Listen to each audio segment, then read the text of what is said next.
महाराष्ट्र पालघर में दुई साधु और जड़े ड्राइवर को पिटी पिटी मारिदेले लोके अभियुक्त गिरफ कड़ा कार्यानुष्ठान नियाजिबो कहले मुख्यमंत्री उद्धव ठाकरे।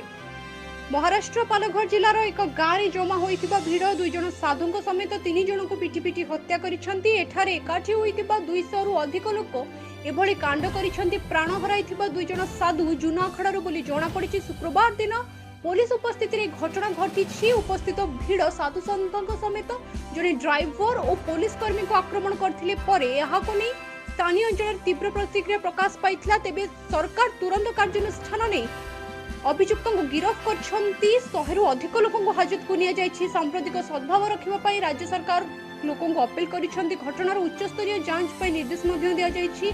एहार सोशल मीडिया उपरे नजर रखा जायछि। घटनार कारण एनै किछि स्पष्ट होई नाही।